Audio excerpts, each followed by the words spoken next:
went behind the White House, okay? And then he fell in love with it, and he came back and he commissioned the same sculptor by the name of Felix de Wilden to build our own national monument.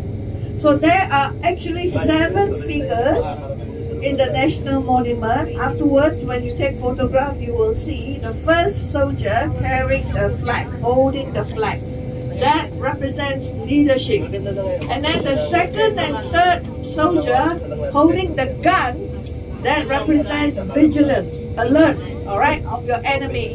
And then the 4th and 5th soldier helping his comrade, it represents humanism, comradeship. Yeah, your colleague is injured, you need to show humanism.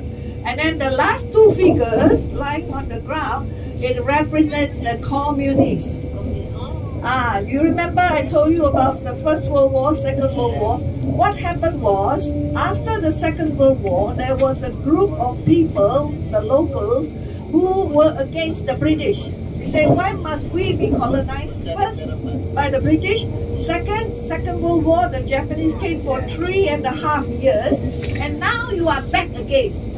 So they don't like it, and they form a group, and they call themselves the Malayan Communist Party. So it's called MCP. Okay, it doesn't mean the male Japanese pig. It doesn't mean that. It means Malayan Communist Party, led by one Chinese man by the name called Chin Peng. Okay, so they went against the British, and they had the followers, and the British was in the headache. During the time, Second World War, in England, we have the Prime Minister Winston Churchill. He sent many officers here, and he couldn't overcome the communists, because the communist insurgency, we call it communist insurgency, for 12 years. 1948 to 1960, 12 years. All right, they couldn't overcome the communists because the communists has no faith. What do you mean, no faith? The people living in the town or in the villages, they can be sympathizers of the communists. They contribute oil, rice, salt. Or the communists will harass, okay, the villagers for money, for food, for rice, for oil, for salt. Alright, so what happened? Until one Englishman by the name of Gerard Templer, he had a very good plan. You know what he did?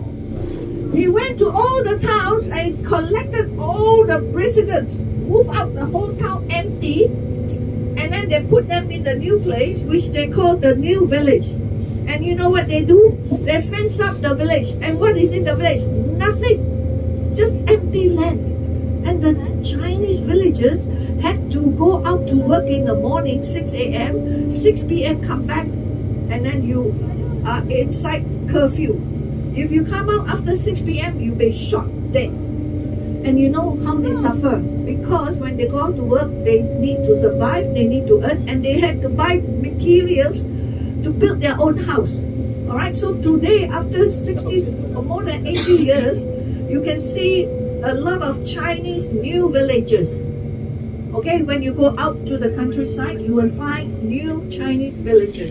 These are called, they were set up by the British in the early days. So we managed to overcome the communist insurgency. So Malaysia is one of the countries to overcome the communist threat. Alright, so now, ladies and gentlemen, it's 12:05. At 12:30, we are not coming back here. This is the upper level. What we do is we walk right to the end to take the photograph of the national monument, and then we come back